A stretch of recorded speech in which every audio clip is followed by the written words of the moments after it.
Et salut à tous les amoureux de la chose ludique, c'est Magna Magister en direct de la bibliothèque. Et aujourd'hui, pour la très grosse vidéo de la semaine, je vais m'attaquer à un monument et pas n'importe lequel. Je veux parler de Néphilim. Mais quelle idée m'a pris, quelle idée m'a pris de m'attaquer à ça. Ah là là, vraiment croyez-moi, j'ai un peu, on va dire, d'appréhension, comment dire, sur le fait d'attaquer cette gamme. La vidéo, je devais la faire depuis vraiment longtemps, parce que j'en avais déjà envie, parce que c'est un jeu que j'aime énormément.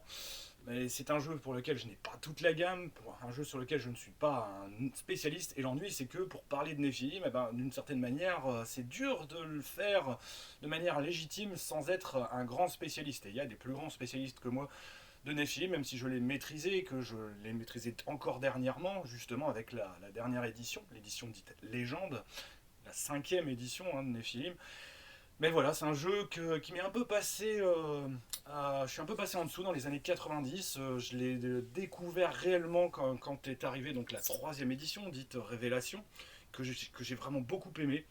À la fois, bah, évidemment, pour le background, ça je m'en doutais, mais aussi pour son système de jeu, que j'utilise d'ailleurs toujours. Parce que le système légende m'a pas plus que cela convaincu, même si je pense que je vais finir par y passer tout de même, parce que le système troisième édition a ses petits revers. Mais voilà, Nephilim, voilà, c'est un monument du jeu de rôle français, et on peut en être fier. C'est le, avec un grand L, et vous pourrez le mettre, on va dire, dans vos annales si vous le souhaitez.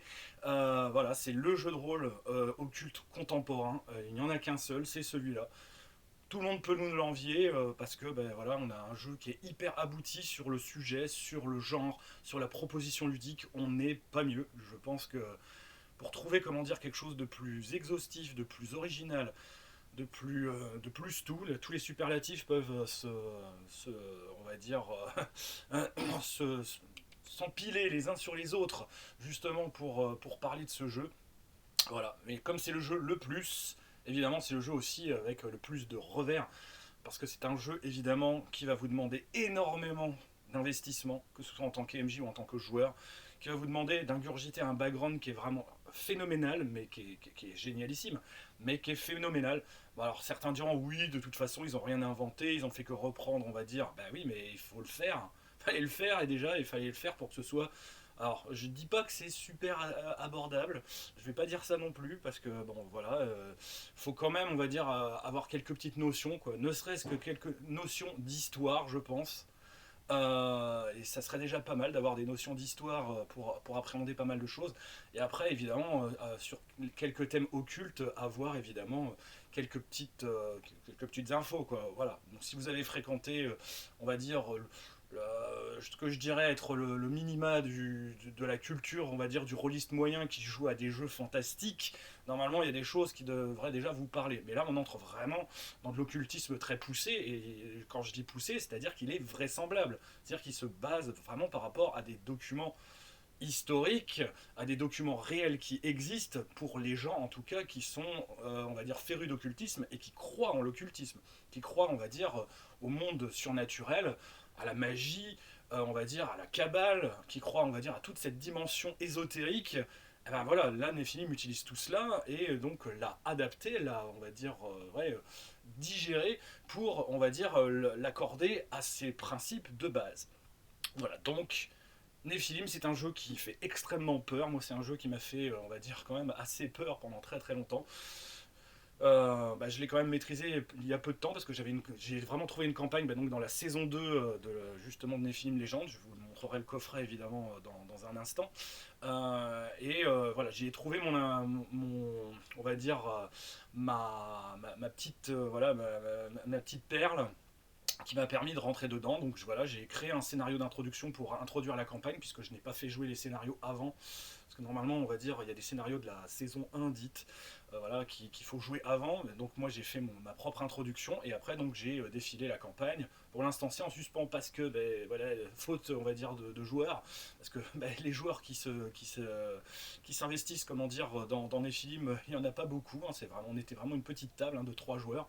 Et c'était, on va dire, c'était très bien. Je pense que c'est un jeu qui mérite, on va dire, en tout cas, qu'on on y joue avec très peu de joueurs, et surtout voilà, qu'on s'investisse énormément, et que, tout aussi bien de la part des joueurs que du MJ, mais surtout du MJ. Le MJ, voilà, lui, ça va être son livre de chevet pendant des mois s'il veut vraiment faire les choses bien. Mais je pense qu'on peut quand même malgré tout y jouer de manière un peu moins, je dirais pas sérieuse, mais un peu plus décomplexée. Faut laisser filer les choses, quoi, parce que c'est vrai que le jeu est très exigeant, mais à un moment, faut savoir aussi lever le pied et voilà, prendre les choses de manière un peu plus détendue. Voilà. Et c'est ça que je vais essayer justement de vous dire que franchement, on peut quand même jouer à Nephilim, mais voilà, le ticket d'entrée sera quand même énorme pour pouvoir rentrer là-dedans. Alors, quelle est la proposition ludique et donc grossièrement les grandes lignes de l'univers? Alors, je pourrais pas tout vous dire, je vais essayer de spoiler le minimum de secrets également du jeu, ça va pas être évident. Je rentrerai pas en tout cas dans les détails comme d'habitude. Ce qui m'importe, moi, c'est de vous montrer, comme d'habitude, que bah, ce jeu, si vous, voir s'il vous plaît ou s'il ne vous plaît pas, si c'est pour vous ou si ça vous plaît pas. Déjà rien qu'à l'introduction, vous saurez déjà si ça peut vous plaire, vu que voilà, je vous en ai dit du bien, mais je vous ai dit aussi, voilà, il y a quand même des écueils. Donc nous jouons donc sur notre terre, hein, telle que nous la connaissons, sauf que évidemment tout ce qui fait partie du monde, on va dire ésotérique, surnaturel, d'une certaine matière, est vrai et a une part de vérité cachée évidemment, puisque c'est un jeu en plus initiatique, hein, donc on va découvrir des secrets petit à petit et on va mener, comment dire, une quête ésotérique complexe, longue, qui peut se dérouler sur des siècles, grâce, on va dire, à notre alter ego, qui est donc ce qu'on appelle au départ un Caïm, c'est-à-dire un être élémentaire, un être issu des champs magiques, qui a donc c'est une conscience issue des champs magiques. Et donc les champs magiques, eh ben, ce sont les champs élémentaires classiques, donc air, terre, eau, feu, lune, en plus, voilà. Et bah, de tout cela, en fait, donc les Néphilim sont en fait des versions, on va dire, meurtries justement de ces Caïms, qui donc, alors qu'ils partageaient la terre avec le peuple saurien, voilà, on rentre déjà un peu dans les délires conspirationnistes que certains apprécient. Oui, les reptiliens, ils sont dans les films, évidemment. Eh ben, ils ont été blessés donc par l'Orichalque, ce qui fait qu'ils sont devenus donc des êtres imparfaits, des êtres, on va dire, voilà, qui sont normalement constitués d'un pentacle symbolique, hein, évidemment, où donc les éléments sont équilibrés en fonction évidemment de leur attirance pour certains éléments, avec des éléments, on va dire, amis, opposés, etc. Voilà. Et donc, ayant subi cette blessure, ils ne sont plus en mesure de pouvoir, on va dire, vivre autrement avec un hôte. Voilà, à cause de cette blessure, donc de l'Orichalque. Première blessure, évidemment, qui les a un peu. C'est donc la chute, justement, de la comète d'Orichalque, hein, donc la fameuse. La fameuse météorite, on va dire, qui a fait s'éteindre tous les dinosaures. Et après, donc, les humains, eux, ont utilisé évidemment cet Orichalque pour essayer donc comment dire, de les soumettre et donc et les ont très gravement blessés, ce qui fait qu'ils ils ne pouvaient plus, comment dire, exister autrement qu'en ayant un hôte. Et c'est donc là où justement on va se jouer toute on va dire, la dimension ludique du jeu, c'est que l'on joue un être certes ésotérique extrêmement complexe qui vit donc depuis voilà, des temps immémoriaux, mais issus des champs magiques. Donc après ils sont plus ou moins vieux, hein, parce qu'ils peuvent évidemment émerger des champs magiques à différents moments, on va dire, dans l'histoire. Donc ils sont plus ou moins vieux, mais après ils ont connu quand même l'histoire humaine de manière générale avec des incarnations, parce que eh ben, ils sont liés donc à ce qu'on appelle donc une stase, donc un objet ésotérique où ils vont, si jamais ils ne peuvent pas, comment dire, s'incarner, eh ben, ils vont vivre à l'intérieur. Il va falloir recharger cette stase évidemment sur des champs magiques, donc les lignes telluriques, les nœuds telluriques que l'on connaît bien, on va dire, dans nos contrées, on va dire, rôlistes, qui va leur permettre de se recharger en énergie et donc après d'aller parasiter un autre pour pouvoir, on va dire, un autre humain, hein, évidemment, pour pouvoir suivre leur voie. Car leur but, évidemment, est de s'arracher à cette malédiction, donc s'arracher à cette blessure de l'Orichal, qui est devenir des Caïms à part entière, en accomplissant une quête ésotérique que l'on appelle donc la quête on va dire, donc bah, alors, la quête, comment dire, qui leur permet justement donc de s'affranchir de cela. Le mot m'échappe, mais il va me revenir dans le courant comment dire, de la vidéo. Je voudrais pas dire de bêtises parce que comme je vous dis, c'est quelque chose d'extrêmement compliqué. Donc voilà, j'ai le mot Agartha en tête, mais je crois que, comment dire, que ce n'est pas le bon terme. Mais bon, je vais revoir à cela dans un bref instant, en revoyant les bouquins, ça va me revenir. Comme de bien entendu. Et donc, voilà, leur but en tout cas, c'est de s'affranchir de cette nouvelle malédiction, donc en accomplissant une quête ésotérique en allant jusqu'à son terme. Voilà, donc ça, c'est le principe. Et donc, à partir de là, eh ben, nous jouons un individu, à l'époque moderne, un humain, donc qui est parasité donc ce néphilim, donc il va avoir des aspects évidemment élémentaires. Plus évidemment il va augmenter en puissance, plus ces aspects élémentaires vont se montrer, vont se développer, comment dire, sur le corps physique de l'humain. L'humain, lui, soit comment dire, sa conscience est complètement rejetée, et donc c'est le néphilim qui est dominant, soit le néphilim a quelques problèmes pour dominer son hôte, et dans ce cas-là, il va y avoir une sorte de collaboration entre les deux. Donc ça, c'est fonction évidemment du niveau de puissance, on va dire des faiblesses évidemment de chacun, etc. Bon après, je passe sur les détails, il y en a moult et moult. Et en plus, c'est un jeu qui est extrêmement, donc qui utilise le vocabulaire évidemment ésotérique, mais aussi le vocabulaire poétique on va dire, désigner évidemment toutes ces idées.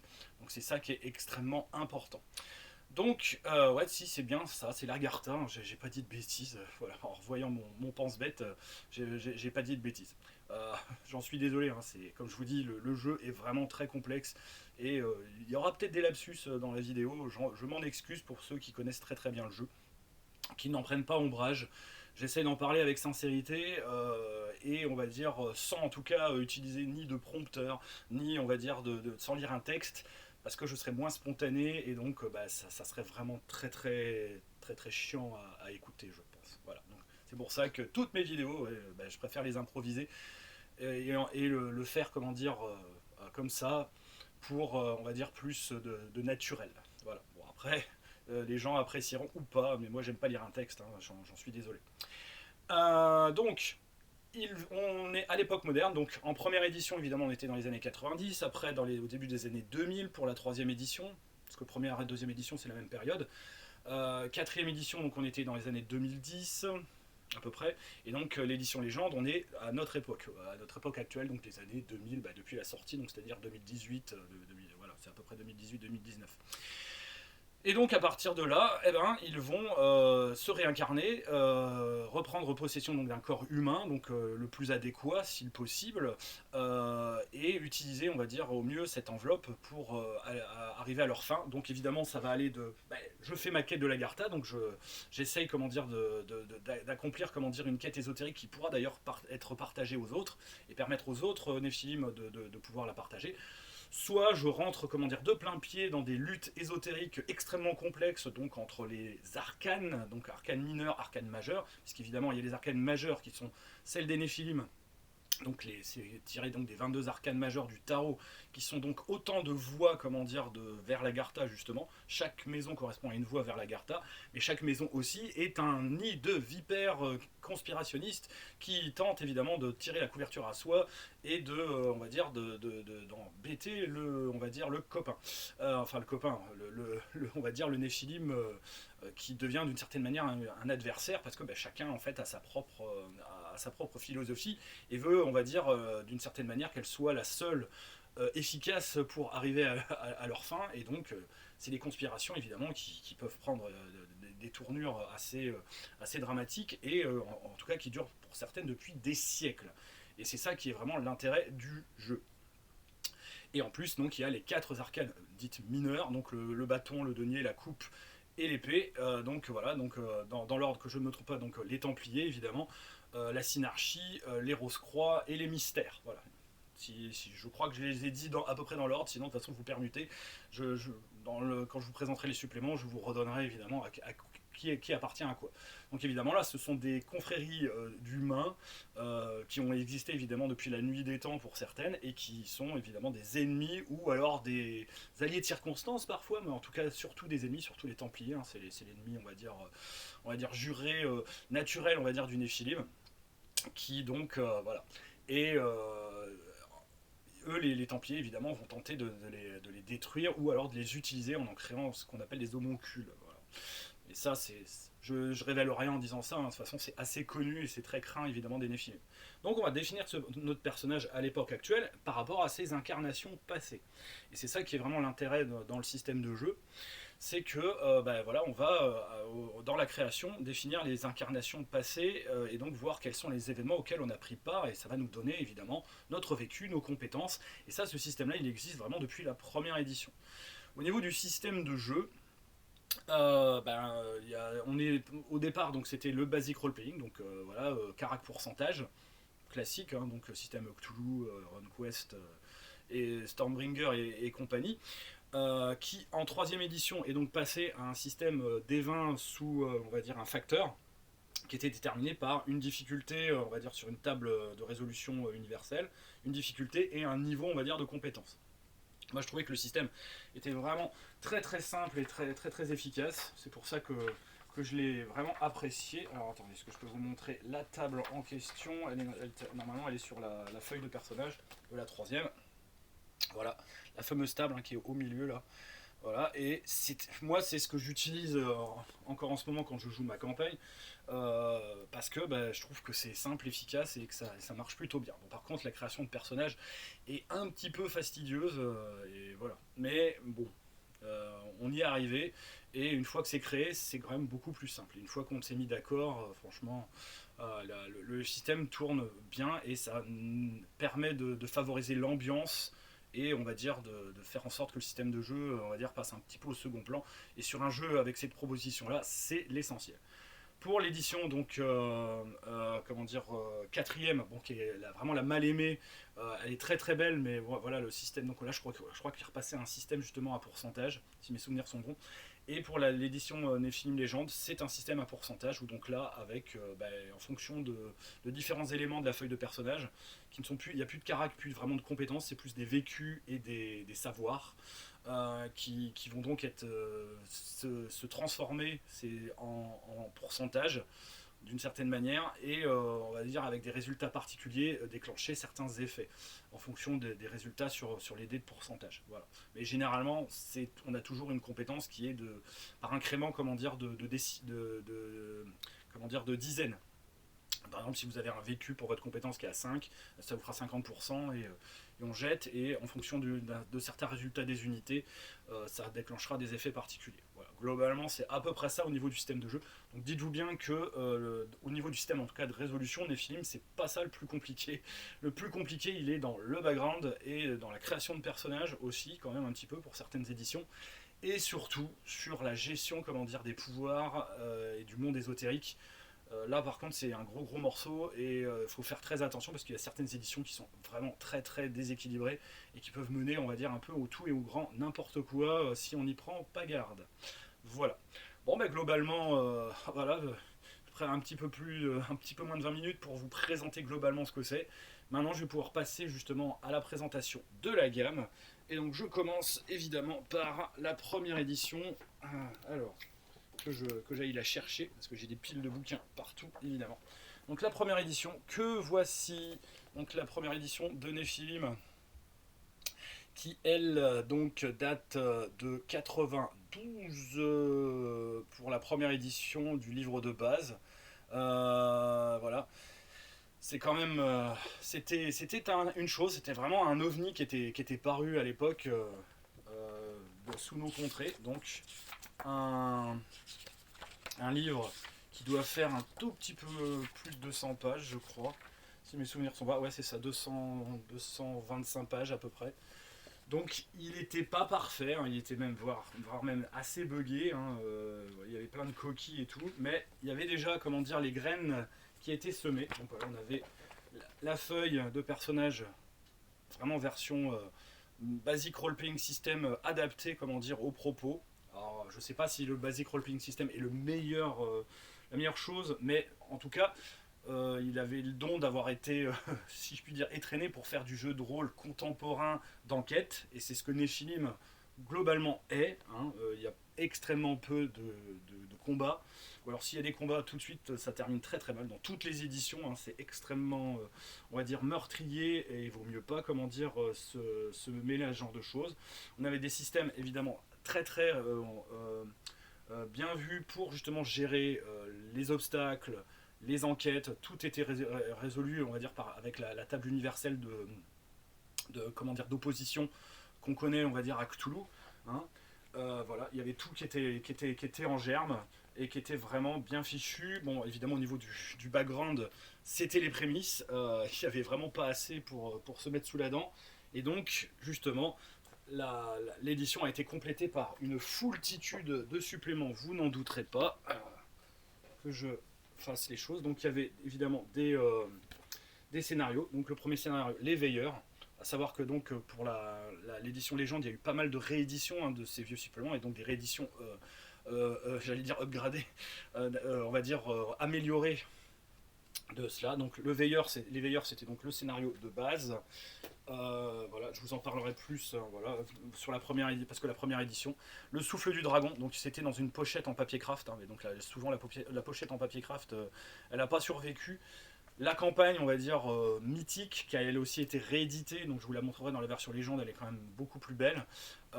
C'est la campagne qu'il faut jouer, on va dire, de base. Voilà, la campagne centrée, on va dire, sur une terrible conspiration autour du Mont Saint-Michel et de la légende, justement, du dragon du Mont Saint-Michel. Voilà, le diable, tout ça, Saint-Michel, blabla. On est vraiment, comment dire, dans l'essence même, on va dire, de cela. Donc, avec la possibilité, évidemment, à l'issue, de rééquilibrer d'une certaine manière les forces en présence et de rééquilibrer, on va dire, les énergies magiques pour justement éveiller de nouveau la Bretagne à la magie, ce qui est quand même plutôt importante. Donc oui, ils disent normalement que dans le souffle du dragon, que le Mont Saint-Michel est en Bretagne. Bon, je sais pas, ça va peut-être, comment dire, énerver certaines personnes. J'en ai parlé avec un Breton il y a peu. Ah, il se reconnaîtra. Donc, des suppléments également sur des choses de background extrêmement importantes. Donc, les arcanes justement mineurs. Donc, le supplément sur les Templiers, pareil, qui va être réédité éminemment.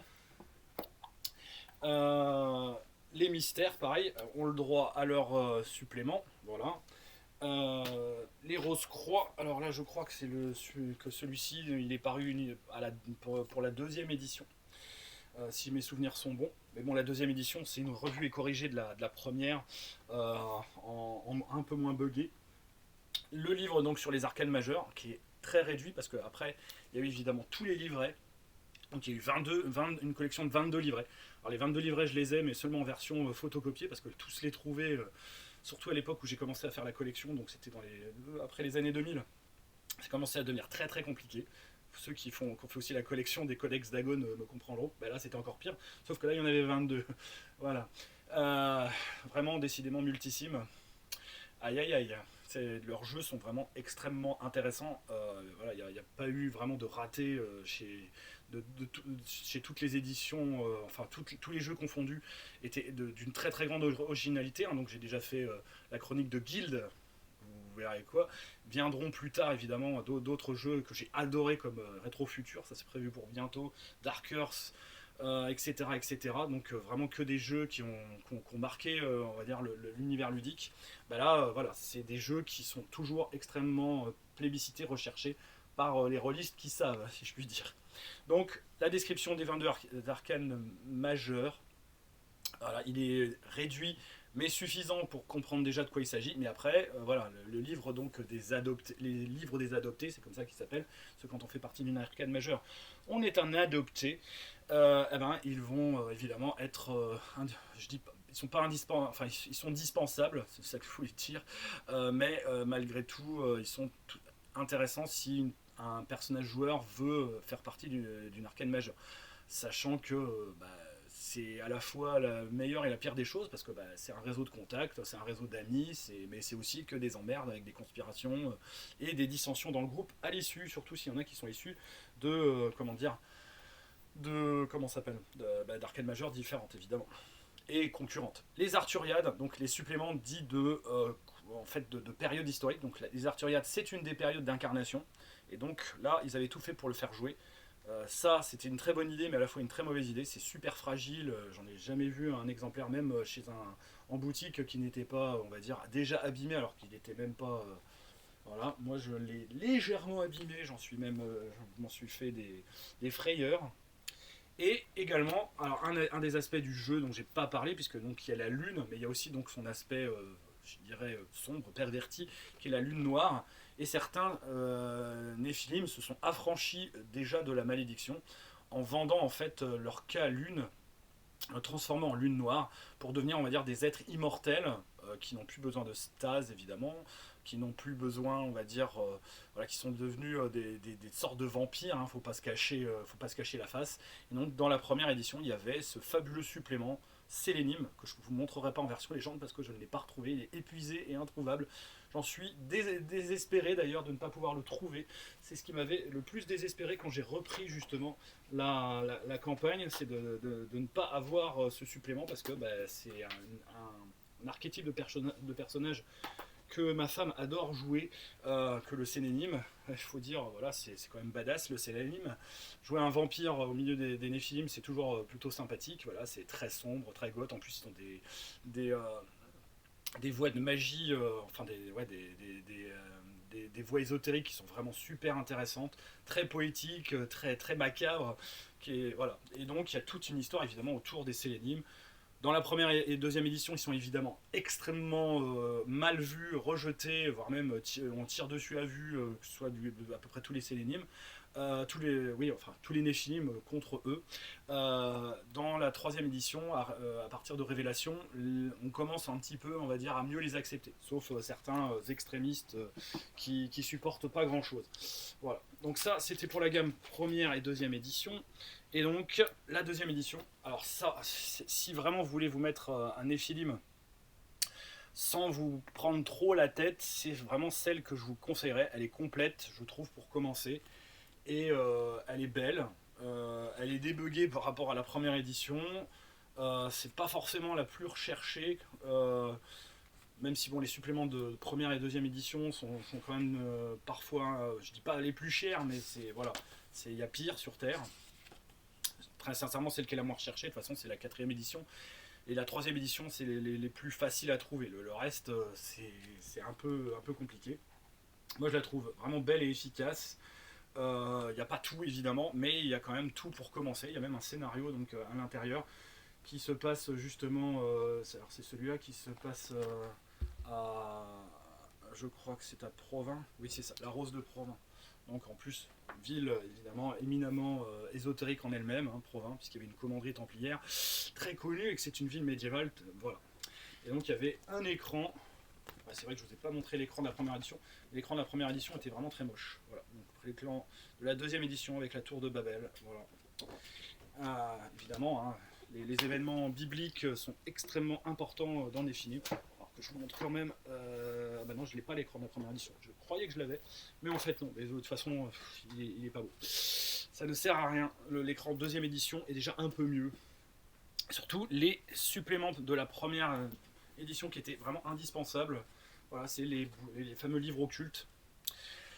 Donc sur la magie, que vous pouvez même encore utiliser, moi je l'utilisais encore avec la troisième pour donner des idées évidemment d'effets et de sorts par rapport au système de magie de la troisième qui est un freeform qui est un peu la porte ouverte à toutes les fenêtres. La Kabbale, donc, qui est la deuxième voie de magie, enfin la deuxième voie ésotérique. Donc la magie évidemment c'est la magie élémentaire, un classique. La Kabbale donc c'est la magie tirée évidemment de l'invocation des anges, donc par rapport à la tradition juive, qui permet de faire un peu tout et n'importe quoi. L'alchimie, qui est évidemment voilà, une voie à part entière. D'ailleurs, il y a une campagne qui est basée là-dessus, hein, donc je vous en parlerai, je vous montrerai le coffret de la saison 2. Donc c'est vraiment un aspect du jeu qui est très important et développé. Et le livre noir des Sélénimes, donc avec les pouvoirs aussi donc des Sélénimes, que sont donc les voies, comment dire, les différentes voies, donc la nécromancie, la Kabbale noire et la comment s'appelle l'anamorphose. Voilà, mais qui n'existait, elle n'existait pas dans la deuxième édition. Tiens, d'ailleurs, je fais une découverte parce que moi je connais assez bien la troisième et ils en parlent pas. La Kabbale noire, la nécromancie ils ne parlent pas, comment dire, de la troisième voie normalement qu'ils ont, qui est la voie en fait de la création de ce qu'ils appellent l'imago, hein, donc il se crée en fait un être un être miroir d'une certaine manière, un être reflet on va dire, qu'ils pimp, j'allais dire, ils font du tuning dessus, du tuning ésotérique pour faire vraiment une entité extrêmement puissante qui est un peu leur gardien et leur, leur chef-d'œuvre, on va dire, ésotérique. Voilà. Alors ça c'est pour la première édition, donc ça c'était vraiment pendant les années 90. Voilà, jusqu'à donc 98, 99. Ah si, il y avait encore des dans les années 2000, jusqu'à donc l'arrivée de Nephilim Révélation, qui n'a pas eu le succès qu'il méritait. Donc ça, c'est à partir donc de 2001. Moi, une édition quand même que j'ai acheté, que j'ai beaucoup apprécié. Des bouquins en plus qui étaient vraiment, je trouve, avec un design extrêmement beau. Donc là, on change de système de jeu, c'est plus le basic role playing. On a des bouquins tout en couleur, en tout cas pour ce qui est du livre, comment dire, moi je trouve que vraiment le livre est magnifique. Par contre, il est fou, c'est quand même, c'est un peu, comment dire, on a l'impression de lire le code des impôts parfois. C'est très très dense, c'est très très foisonnant. Il y a énormément de choses, la création de personnages est quand même un peu plus, on va dire, comment pourrait-on dire, un peu plus compliqué que pour la deuxième édition. Deuxième édition, voilà, il y avait vraiment les caracs, les compétences, et après on choisissait donc les différentes périodes d'incarnation, et c'était là il y a beaucoup plus. Là on choisit en fait ces niveaux, comment dire, dans chaque élément, donc le niveau de puissance globale, le niveau, comment dire, de maîtrise des voies magiques, les niveaux, on va dire, de différents aspects du Néphilim, et chaque niveau qu'on choisit, donc, qui va de 1 à 3 à la base, est compensé, comment dire, par une chute, ce qu'on appelle une chute. Donc, c'est-à-dire, c'est un défaut. Et donc, le défaut, ça peut être un ennemi, une crasse, un, une. Un ennui, si je puis dire, physique, physiologique en tant que néphilim, donc c'est-à-dire une faiblesse vraiment, voilà, on a une stase imparfaite qui fuit, on a, on va dire, comment dire, des périodes, comment dire, d'absence, hein, donc voilà, on ne contrôle pas bien son hôte, etc. Donc le système à la fois est très intéressant parce que c'est nous qui allons définir le niveau de puissance de notre personnage et les emmerdes qu'on va avoir sur la tronche. Sur ce point, je trouvais que c'était intéressant parce que voilà, c'est le challenge quoi. Voilà, on va vraiment le joueur fait son challenge. Là-dedans, il y a évidemment très très peu d'éléments sur, puisque c'est le livre du joueur, sur le background, juste ce qu'il faut, on va dire, pour comprendre pour les joueurs. Donc c'est un vrai livre du joueur, on révèle rien. Pourtant, ça s'appelle Delphine Révélation. On a donc des feuilles de personnages qui sont quand même plutôt, voilà, plutôt sympathiques. Même si elles peuvent faire peur, elles passent très très mal à la photocopieuse aussi, je peux vous le dire. C'est vraiment horrible. Même en couleur, après les utiliser, c'est pas évident. On a plein d'aides de jeu sympas avec voilà, les éphémérides, la fameuse table analogique pour justement pour les utiliser la magie, qui est, voilà, qui est un système qui est super intéressant, mais alors qui est aussi la porte ouverte à tous les plus grands délires grobiels de l'univers. Et donc son pendant, évidemment, c'était le livre du maître, qui lui donc n'est pas tout en couleur, il est en noir et blanc, et c'est là-dedans qu'on vous décrit le background. Et moi, franchement, quand je l'ai lu, j'ai pris une claque monumentale parce que voilà, le background est très condensé, mais c'est efficace, ça vous permet vraiment d'avoir tous les aspects. Et franchement, de mon point de vue, voilà, si ça vous fait pas peur, voilà, c'est aussi une des éditions que je vous conseillerais, la troisième, parce que c'est pas la plus difficile à trouver. Et elle est, on va dire, voilà, ce livre-là, pour ce qui est du BG, il est efficace, je trouve. Bon, après, certains diront oui, ceci, cela, par rapport, on va dire, les puristes, on va dire, auront à hurler, comment dire, ils ont hurlé hein, sur la troisième. Ça, c'est évident, par rapport à ce qui avait été fait dans la deuxième. Donc, il y a eu énormément de changements aussi dans l'édition Légende qu'ils ont pas du tout encaissé hein, par rapport au background. Donc voilà, c'est quand même un jeu, on va dire, de paroisse. Hein. On voit bien que. Mais bon, moi je trouve en tout cas que la troisième édition, elle est efficace là-dessus. Le BG vous est présenté, c'est très dense, très, très, très riche, très concentré. Mais là-dedans, il y a quasiment tout pour pouvoir, en tant que MJ, avoir les clés, comment dire, de compréhension de l'univers à l'époque de la Révélation, qui est une époque particulière.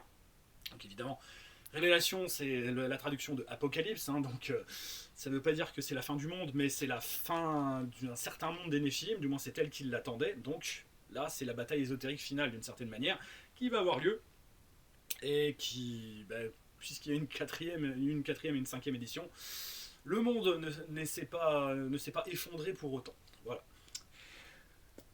Donc voilà, ça je vous le conseille, en tout cas, même voilà, pour ces deux bouquins-là, ils sont vraiment... Moi je l'ai beaucoup aimé cette troisième édition, donc je suis pas très objectif sur la question. Elle a toujours, on va dire, c'est toujours mon édition de cœur, hein, même si j'aime bien la deuxième. Et donc il y avait eu également un écran, qui n'est pas extrêmement beau, mais qui a on va dire, le mérite de servir en jeu. Hein, voilà, il y a les tables, comment dire, qui sont de l'autre côté, qui permettent de résoudre le système sans trop s'embêter. Bon, évidemment, on est toujours dans les bouquins pour les pouvoirs.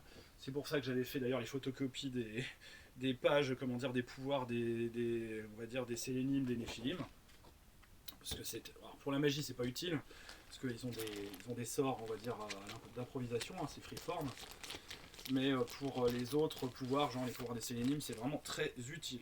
Donc on a évidemment aussi un livret écran avec une sorte de FAQ et donc les lames mineures, donc un scénario. Voilà. Ça, c'est toujours utile.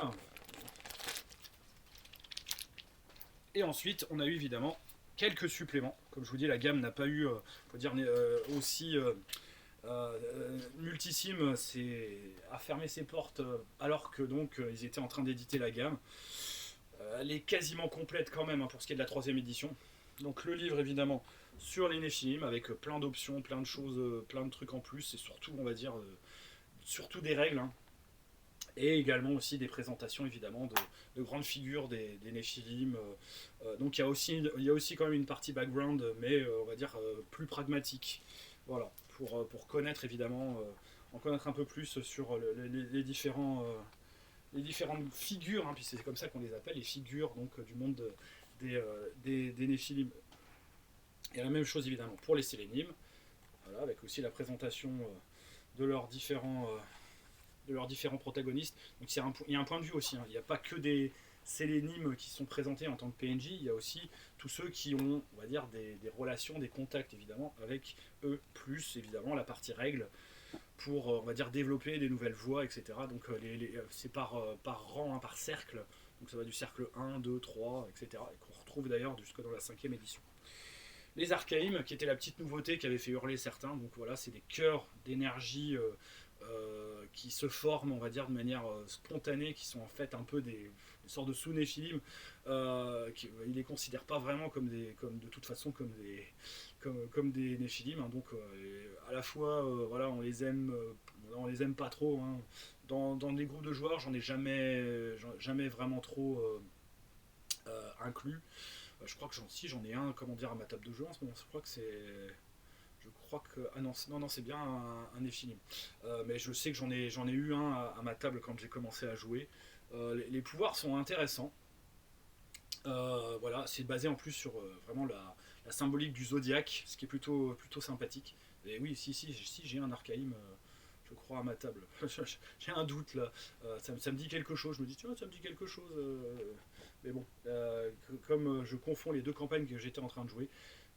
Mais bon, voilà. Donc c'est à la fois une bonne idée, mais qui a ses petits travers. Voilà. Donc ça. Et un supplément donc sur les bohémiens qui sont très très importants. Évidemment, le peuple bohémien a un lien, on va dire, avec justement les arcanes majeures, etc. Puisque les arcanes majeures au départ sont représentés par des lames, hein, des lames symboliques. Qui ont été forgées donc, par Akhenaton, si je ne dis pas de bêtises, et qui représentent, donc, comme je le disais, les 22 voies différentes que peuvent suivre les Néphilim pour justement atteindre la Gartha. Et donc le peuple bohémien, d'une certaine manière, avait un lien justement très, très fort avec on va dire, Akhenaton. Et donc, voilà, et donc je crois que normalement on peut en jouer. Hein. Oui, on peut jouer justement un bohémien, c'est possible. C'est ce qui est prévu. Donc c'était des nouvelles classes de personnages entre guillemets qui étaient proposées. Donc après on a un gros supplément que voici ici sur les arcanes mineurs, donc description, donc comme je vous disais, des Templiers, des mystères, de la synarchie et du, comment dire, des Rose-Croix, voilà, donc les 4 ennemis principaux des Néphilim qui veulent évidemment libérer les humains, comment dire, de cette menace ésotérique qui les insupporte.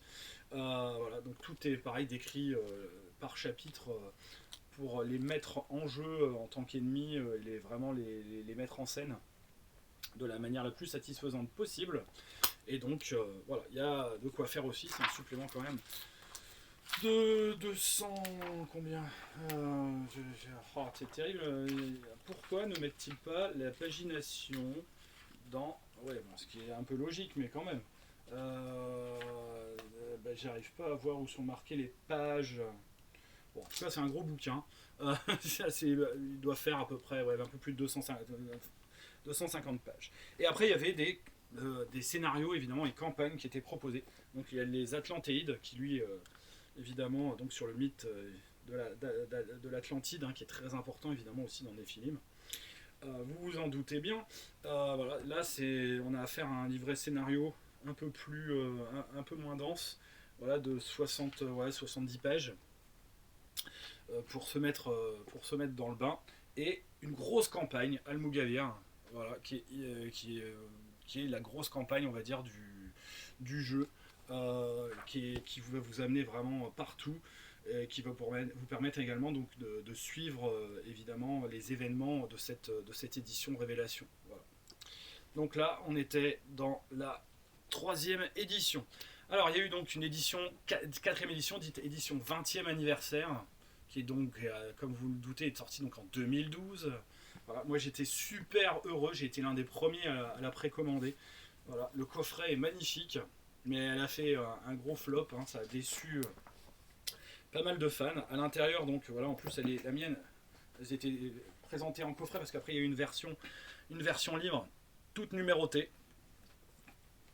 Il n'y en avait que 450 exemplaires. Voilà. Signé par Frédéric Veil, quand même, c'est la classe.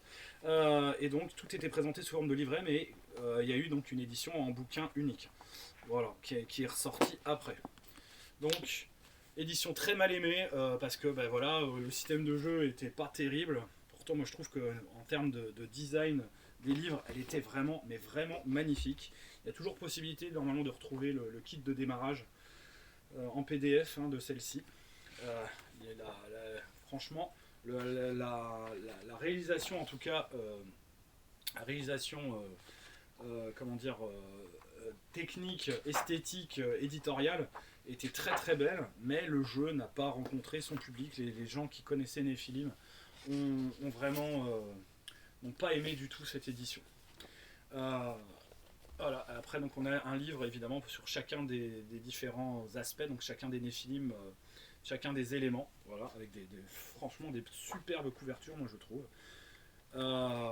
Donc tout est présenté de cette manière, en livret comme ceci.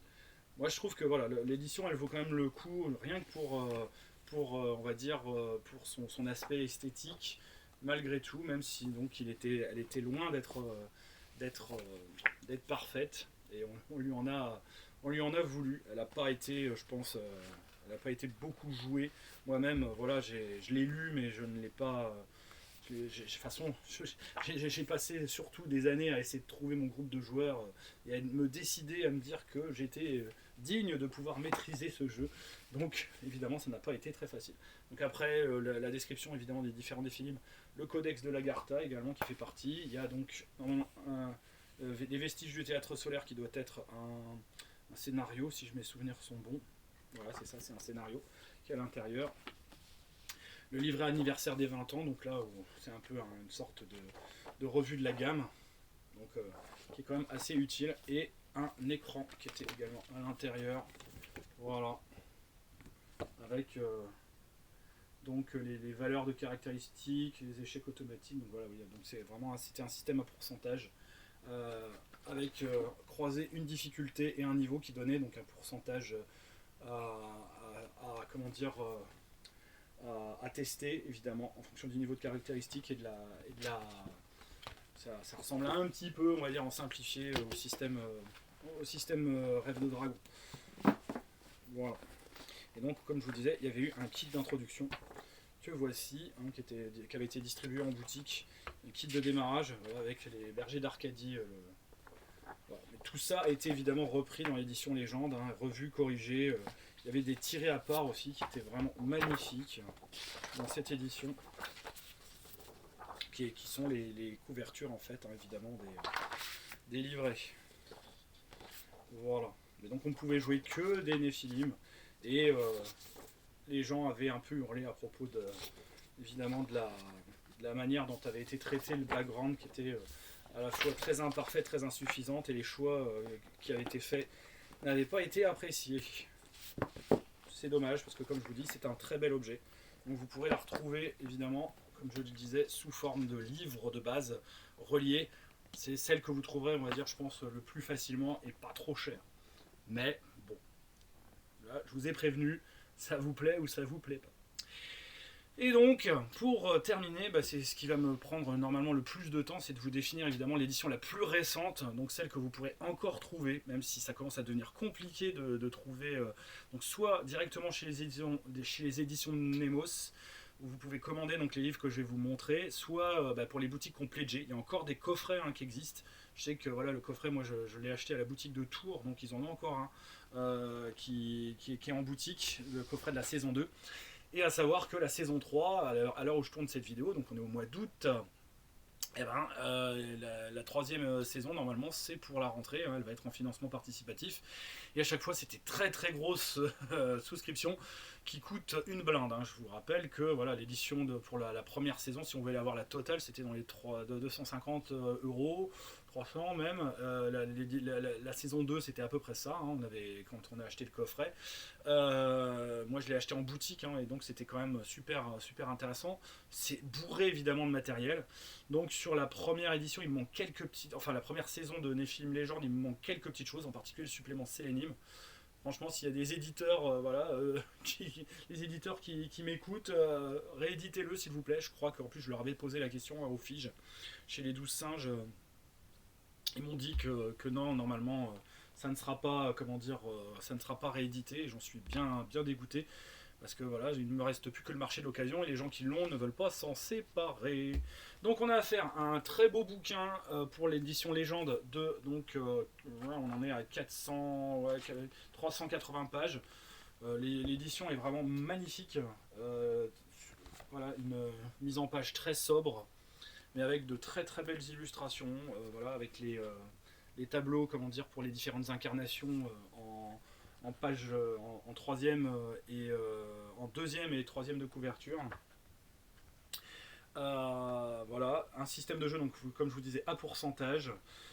Tout y est du près ou de loin décrit, hein, quand même. Le livre est complet en termes de, on va dire, pour la prise en main. Ça c'est sûr.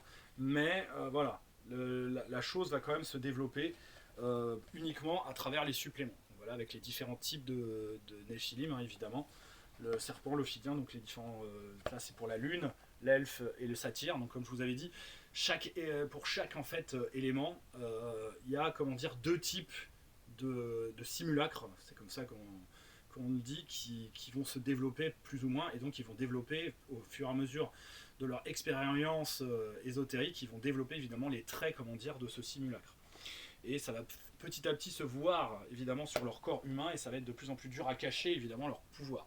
Et comme vous voyez, vraiment les illustrations sont magnifiques. Et ça, c'est à noter.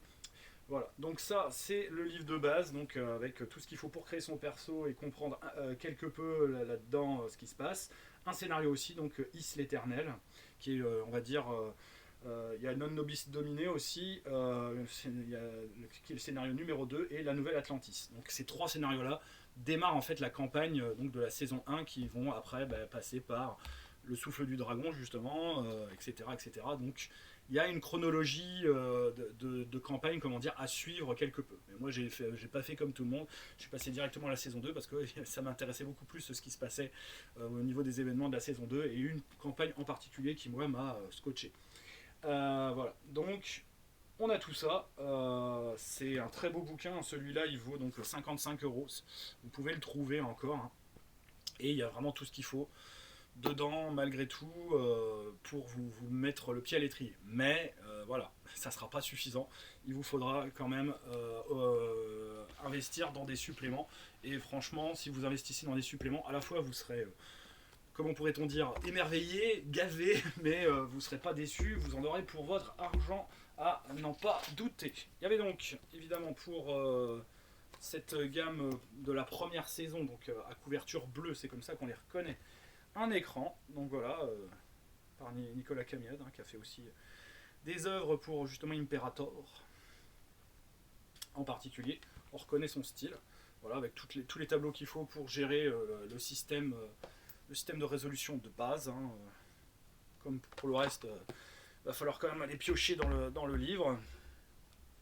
Donc il y a également Les Veilleurs du Lion Vert, donc qui est réédition donc, du supplément Le Lion Vert, justement. Donc le Lion Vert étant l'une des figures, on va dire, extrêmement importantes de la quête alchimique. Donc il y en a plusieurs, donc voilà, avec la Talente fugitive, Rubis, etc.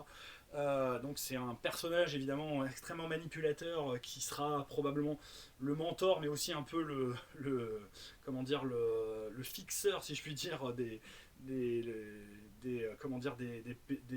personnages joueurs, qui pourra leur servir vraiment de pourvoyeur de missions ésotériques. Ça peut servir à ça. Donc on a la description normalement là-dedans de leur justement de sa bibliothèque, enfin de sa librairie ésotérique, où ils pourront aller évidemment se pourvoir en choses intéressantes. Et donc en même temps, normalement, il y a aussi le scénario Les Veilleurs que je vous avais montré qui a été refait, quoi, avec la description du lion occulte. Il y a donc plusieurs scénarios, dont en particulier aussi, un scénario qui m'avait bien intéressé à l'intérieur, qui est le scénario Mnemos, que je n'ai pas fait jouer tout de suite parce qu'il est quand même un petit peu, on va dire, un petit peu piège à con, je trouve. Donc je préfère que les personnages soient un peu plus expérimentés pour pouvoir le jouer. Donc les arcanes majeures, réédition évidemment aussi du supplément que je vous ai montré pour la première édition, donc revue corrigée, évidemment augmentée. Voilà, on passe quand même à un bouquin largement plus beau, à couverture dure, avec du matos en plus, et ça a été pour la plupart du temps réécrit, avec vraiment des illustrations qui pètent les genoux, voilà, avec donc la description donc, de toutes les arcanes. Je vous en dis pas plus parce que normalement ça doit se découvrir dans le jeu, mais donc voilà, vous imaginez à quoi pourraient correspondre évidemment les arcanes, comme voilà, le pendu, la roue de fortune, la papesse, le pape, l'empereur, etc. Ils ont tous évidemment l'arcane sans nom, etc., etc. Le diable. Il y en a qui savent de quoi je parle. Le supplément sur les Templiers, évidemment, faisait aussi partie de la première. Donc voilà, les ennemis naturels des Néphilim sont décrits là-dedans, avec, normalement, il y a également un scénario qui était le scénario... les scénarios, donc Crépuscule sans fin, Glaive des cendres, le trésor des Templiers, le testament des Templiers et le château initiatique. Voilà. Et donc, toute la philosophie et comment mettre correctement les Templiers en jeu, donc en scène dans votre campagne. La fameuse campagne du souffle du dragon, donc c'est évidemment celle que je vous conseillerais. Voilà, c'est la campagne qui, je pense, qu'il faut avoir joué à Néphilim pour dire j'ai joué à Néphilim. En plus, ouais, j'avais des cartes, puisqu'en commandant sur le site de Mnemos, il donnait quelques petites choses en plus. Ouais, je trouve que ça devait faire partie du pack. Donc voilà, la Bretagne, le Mont-Saint-Michel, tout ça, tout son ésotérisme, sa culture, tout est dedans. Voilà, et ça, ça coûte donc 45€. Et la fameuse campagne de la Toison d'Or aussi. Alors, il y a du bon et du mauvais. C'est vraiment une campagne aussi extrêmement importante, on va dire, dans la grande campagne, on va dire, de Néphilim. Parce qu'en fait, Néphilim, c'est une campagne de campagne. En fait, faut jouer d'une certaine manière toutes les campagnes, et ça va être quand même un peu compliqué de le jouer avec les mêmes personnages. Mais bon, pourtant, normalement, c'est ce qui doit être fait. Mais moi, je trouve que voilà, il se passe tellement de choses, il y a énormément de... Voilà. Et celle-là, c'est autant, on va dire, le souffle du dragon, c'est un peu un apéro, si je puis dire. Enfin, vous êtes surtout un apéro pour le dragon, j'ai l'impression. Soit dit en passant, là franchement on entre vraiment dans le vif du sujet et ça va être une campagne extrêmement intéressante mais aussi très exigeante. Voilà, là il faut vraiment pour arriver là déjà avoir une bonne connaissance du monde de Néphilim et ne pas avoir peur d'en réingurgiter encore en plus. Mais là, on atteint vraiment l'essence même de ce que Nephilim propose. Autant là, les autres scénarios, c'est de la mise en bouche, même on va dire, je dirais, voilà, le Souffle du Dragon est très bien, mais ça reste quand même, on va dire, une introduction à l'univers. Là, on entre dans le vif du sujet. Sur cette première édition, enfin cette première saison, si je puis dire, il y avait donc un petit livret initiative avec un scénario d'introduction que vous pouvez faire jouer avec ces aides de jeu. Il y a en plus voilà, tout ce qu'il faut en termes de personnages pour pouvoir le faire jouer très rapidement, très facilement. Ça coûte 10 €.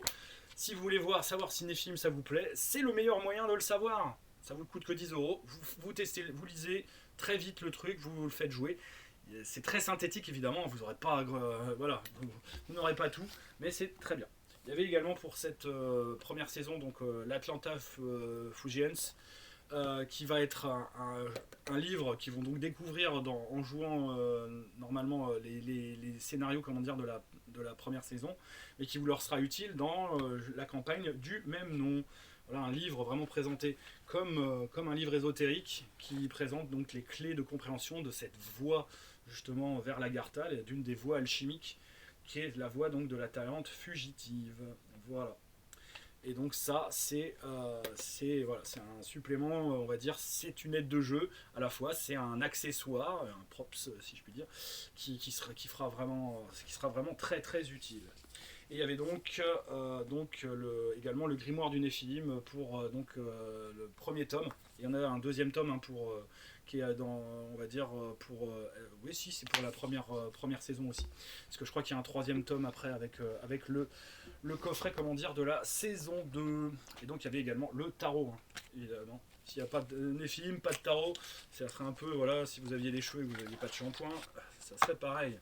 Donc voilà, un très classique, hein, très sobre. C'est un tarot auquel on s'attend évidemment, voilà. Mais qui est, on va dire, indispensable, parce qu'évidemment on peut utiliser le tarot en jeu pour diverses petites choses, c'est plutôt sympathique. Voilà, donc ça, il y a ça, il y a encore quelques suppléments que j'ai pas. Donc comme en particulier je vous disais, le supplément Sélénime, et j'en suis bien dégoûté.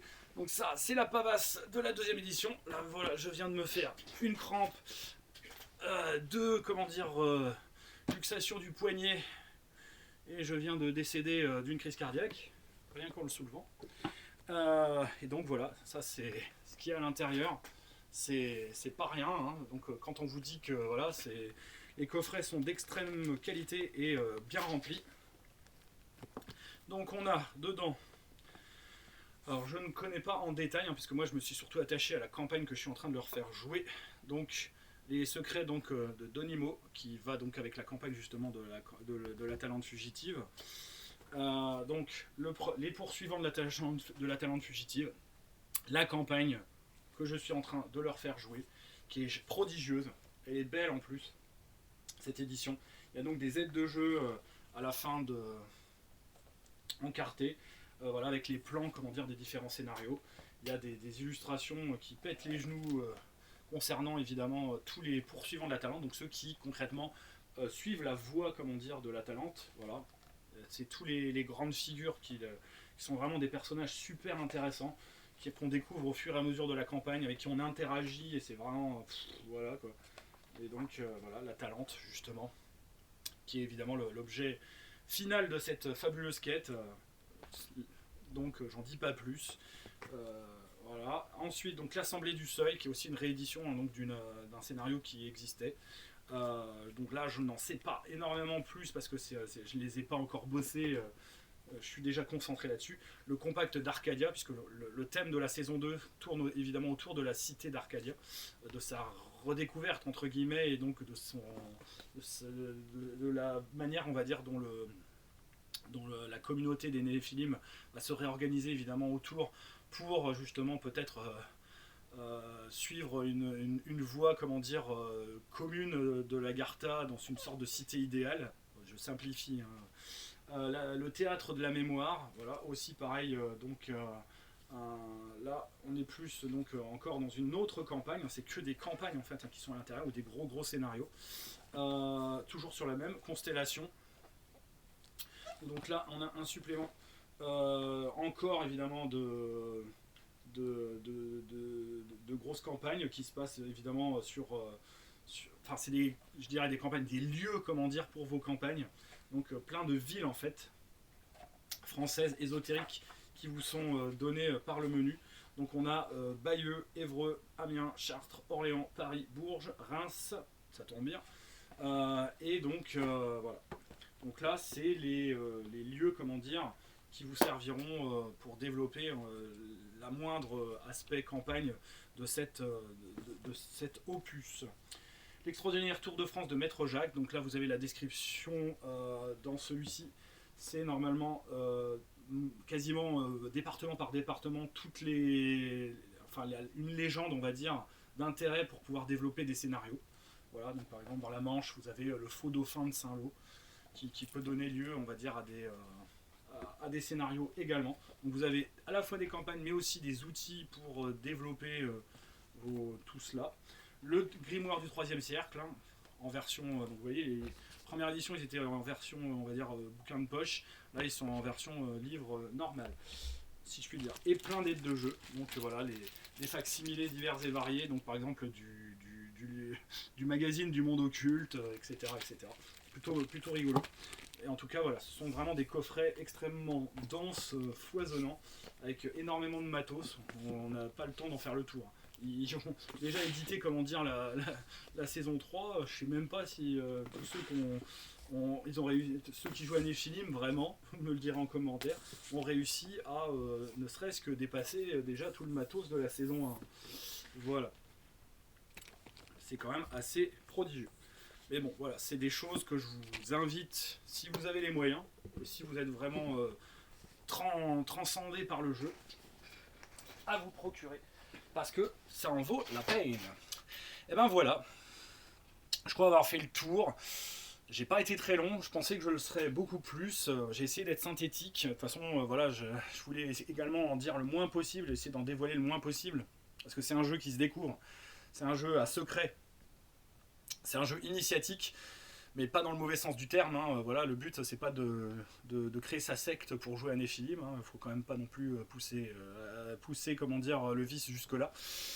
Mais voilà, que c'est un jeu, donc, en tout cas, qui est, on va dire, une des pierres, comment dire, sur l'édifice rôlistique français et qui mérite, en tout cas, qu'on s'y attarde. Si on en a, on va dire, le souhait, en tout cas, et l'envie, et surtout on va dire les reins assez solides. Je pense que voilà, si vous aimez l'occulte contemporain, c'est le jeu qu'il vous faut. Vous serez voilà, il y a comment dire, on va dire les jeux on va dire de fantastique contemporain à côté. Donc par exemple Delta Green que j'aime énormément, ou donc par exemple Chill. Ou d'autres, hein, Within par exemple, qui permettent de faire des choses. Et il y a Nephilim qui lui va au-delà de tout. Mais ça peut, on va dire, rebuter pas mal de monde, ça peut ne pas plaire parce que on est quand même, je dirais pas, si, dans un délire ésotérique extrêmement poussé. Il faut quand même, faut quand même être honnête. Et mais un excellent délire. Si vous êtes vraiment dans vous avez cette fibre là pour le, on va dire, l'amour de l'occultisme. Si vous aimez également l'histoire, tout simplement l'histoire de notre monde, et pas forcément l'histoire qu'on a l'habitude de lire dans les livres scolaires. Toute cette histoire un petit peu, on va dire, cachée, toute cette... voilà, je pense que Nephilim sera vraiment un jeu pour vous. Je pense qu'on n'a pas fait mieux. Hein. Et en plus, voilà, les auteurs, comment dire, sur l'édition Légende se sont encore lâchés de manière inconsidérée. Ils ont vraiment tout revu, tout bien. Donc, tout n'est pas parfait, évidemment. La perfection n'existe pas. Hein. La perfection, dit-on, n'appartient qu'à Dieu. C'est ça que l'expression consacrée. Et je pense que là, voilà, on est dans une certaine forme de perfection, en tout cas sur le sujet, sur la proposition ludique. On est sur quelque chose d'extrêmement solide et sérieux. Voilà. Mais il va falloir, on va dire... faut déjà que ça vous plaise. Il faut, comment dire, se dire qu'il va falloir s'investir. Et voilà, moi je sais que quand on joue à Nephilim, j'ai un de mes joueurs, il est vraiment passionné par les livres d'occultisme, il amène des vrais livres d'occultisme, des rééditions évidemment, librairie, voilà, des des grimoires de sorcières, des livres ésotériques, etc. Et que ces bouquins-là, ils les utilisent pour aller glaner des informations, évidemment, dans le jeu, quoi. Et ça, c'est intéressant. On peut vraiment lier les deux. Et j'ai même vu, d'ailleurs, que dans l'un des livres qu'il avait amené, il y avait des, euh, des morceaux, si je puis dire, justement, qui étaient donc dans La Talente Fugitive ou dans diverses choses, qui étaient repris, hein, on était vrai. Donc, on sait où ils ont été chercher leurs sources. Ils n'ont pas été les chercher nulle part. C'est pas de l'invention, hein, c'est juste, on va dire, une réutilisation tout un matériel qui existe, qui est, on va dire, toute la culture, on va dire, de tous ceux qui s'intéressent à l'ésotérisme et à l'occultisme, on va dire réel, donc dans la réalité du quotidien. Après, bon, savoir si ça leur apporte réellement de vrais pouvoirs, ça c'est une autre question auquel je ne pourrais pas répondre. Mais en tout cas, voilà, on utilise un matériau réel, sérieux, extrêmement abscon, extrêmement, voilà, on va dire, difficile d'accès, réellement aussi, et on en fait un jeu. Et c'est ça, Nephilim. Et voilà, donc c'est de l'histoire, c'est de la philosophie, c'est de l'ésotérisme, mais voilà, c'est pas, je pense, il y en a qui le voient, on va dire, assez souvent comme un jeu, on va dire, d'intellectuels qui se, passez-moi l'expression, se branle la nouille sur des bouquins d'ésotérisme. Moi je pense que voilà, on peut le voir de manière quand même un peu plus décomplexée que cela. Il ne faut pas non plus après rentrer dans se dire oh, moi je joue à un jeu, on va dire, de l'élite, voilà, de l'élite intellectuelle du rôliste français. Non, c'est pas. Non. Voilà, faut pas rentrer dans ce délire. Si vous voulez le faire pour rentrer dans ce délire-là, c'est votre problème. Mais moi, je vous dirais, l'important c'est l'aventure, l'important c'est les mystères qu'on va découvrir, les secrets on va dire, dévoiler. Et toute cette culture, ce fond culturel, mythologique, historique qu'on va utiliser pour, on va dire, raconter une putain d'histoire, quoi. Parce qu'il y a des vraies histoires intéressantes et des vrais scénarios d'enquête extrêmement, on va dire, intéressants à jouer avec ce jeu. Voilà. Moi, c'est ma vision en tout cas de Nephilim, une vision moins intellectualisante, plus décomplexée, moins philosophique. Parce qu'on peut, on va dire, faire des réflexions à plus savoir quoi en faire. J'ai eu une séance de jeu quand on a joué la campagne où ils ont passé toute la séance à essayer de se monter des plans sur la comète et à juste réfléchir, comment dire, au sens de la quête. Alors ça fait partie du jeu. Mais c'est pas que ça, il y a aussi de l'aventure, il y a aussi, on va dire, de l'exploration, voilà, comme je vous dis, il y a un petit, c'est un peu une Indiana Jones, on va dire, qui partirait à la recherche, on va dire, de secrets occultes, mais où lui, là, il veut acquérir un pouvoir là-dessus, et donc en tirer vraiment un réel pouvoir. Donc, dans Indiana Jones, ça existe, mais l'important d'Indiana Jones, c'est l'aventure, c'est le chemin. Bah là aussi, c'est le chemin qui est important, je pense. On n'est pas non plus dans un délire pulp, hein, on est plutôt dans du réalisme, dans de la vraisemblance, dans quelque chose de concret. On est plus proche, donc, comme voilà, du pendule de Foucault, hein, si vous avez lu, on va dire, le pendule de Foucault d'Umberto Eco, que je vous conseille, qui est vraiment, on va dire, une merveille d'écriture et d'ésotérisme, justement, et d'érudition. Voilà, il faut le lire jusqu'au bout. Il faut se goinfrer les 650 pages pour que vous compreniez quel est réellement le point de vue de l'auteur sur la question, parce que ça part vraiment très très loin et c'est à la fin on se dit ah ouais quand même. Voilà, donc on est là-dedans. Donc si ça c'est votre truc, si vous aimez, voilà, je pourrais dire, ouais, vous avez aimé le Da Vinci Code, bah ouais, mais le Da Vinci Code c'est vraiment un pâle. C'est presque une insulte, comment dire, à Nephilim que de parler de ce roman, d'une certaine manière. Mais si ça vous a plu, déjà, si il y a eu un petit point d'intérêt, Nephilim ne peut que vous plaire parce qu'il sera largement supérieur. Largement. Voilà. Cela est dit, si pareil, voilà, comment dire, la neuvième porte. Alors, attention, je parlais plutôt du Club Dumas, donc le roman dont il est issu à la base. Donc, plutôt préférer le roman au film, qui n'est pas terrible parce que quand vous aurez lu le roman, vous comprendrez pourquoi. Pourquoi le film ne peut être que raté. Donc voilà, on est là-dedans, on est dans cette ambiance occulte là, et je pense, donc oui, il s'appelle le Club Dumas, donc d'Arturo Pérez Reverte. C'est le vrai nom en fait donc de l'œuvre dont il est issu. La neuvième porte, ce n'est que la moitié du bouquin en fait, si je puis dire. Voilà, vous me comprendrez si vous l'avez lu. Donc voilà, si ces références là en tout cas vous passionnent, vous avez de quoi en tout cas faire vraiment quelque chose de sensationnel, de génial, dans un contexte contemporain, fantastique, ésotérique. Voilà. Je ne pourrais pas vous en dire plus. Si je vous ai convaincu, j'espère de l'acheter, tant mieux. D'y jouer, c'est encore mieux. Si je vous ai convaincu que c'est pas pour vous, j'ai été utile aussi. Et donc dans ce cas-là, j'espère que vous en serez reconnaissant. Donc n'hésitez pas à me mettre des pouces, des commentaires, à me dire ce que vous en pensez. Voilà, je suis pas rentré dans le détail, parce que sinon je faisais une vidéo de 4 heures, si je commençais à exposer vraiment tous les détails voilà, du background, des arcanes majeures, des différentes voix, des différentes figures, etc. Mais sachez que tout y est, tout ce que vous aimez dans l'histoire et la mythologie est dedans, vous y trouverez réellement votre compte. Moi j'y ai trouvé mon compte en tout cas, et voilà. C'est un jeu, il faut au moins quand même avoir essayé pour se dire ça me plaît pas, je pense. Et je peux comprendre que ça ne plaise pas, parce que le jeu est extrêmement voilà, déroutant, exigeant, on va dire décourageant à certains moments, frustrant, je pense également, et surtout, voilà, peut vraiment être on peut être complètement imperméable à ça, ça je peux tout à fait l'entendre. Mais c'est dommage, parce que voilà, c'est aussi notre culture qui est dedans, qui a été vraiment mise dedans, et c'est des choses, je pense, qu'il ne faut pas perdre de vue.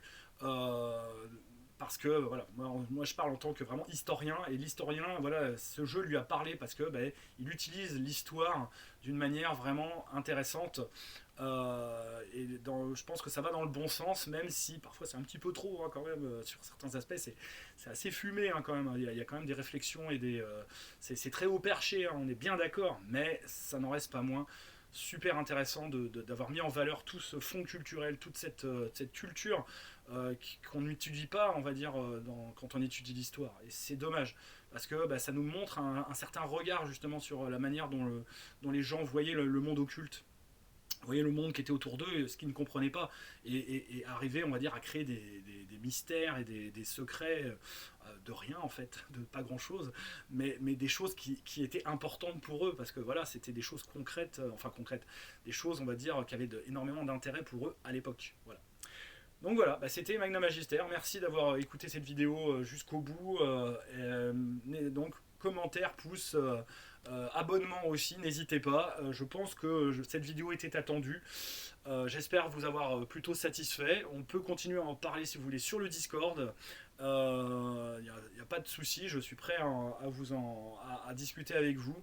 Et si vous avez des choses à rajouter, essayez quand même dans les commentaires de ne pas dévoiler, on va dire, trop de secrets. Voilà, moi je suis resté vraiment au minima, à minima pour. Mais c'était une volonté, c'était pas par manque de. Voilà, je ne connais pas le monde, on va dire, par cœur, on va dire, comme une encyclopédie, mais j'en ai, on va dire, les grandes lignes pour être MJ en tout cas. Et j'ai essayé, comment dire, de me restreindre pour justement ne pas vous spoiler ouvertement un jeu que moi voilà, qui sera toujours aussi dans mon cœur, même si c'est loin d'être le jeu que je maîtrise le plus. Je pense malgré tout qu'il peut avoir sa place également dans votre cœur à vous de rôliste. Voilà, c'était Magna Magister. Je vous dis à bientôt pour de nouvelles aventures. Jouez bien et jouez à des jeux de rôle occultes si possible, et à Nephilim c'est encore mieux.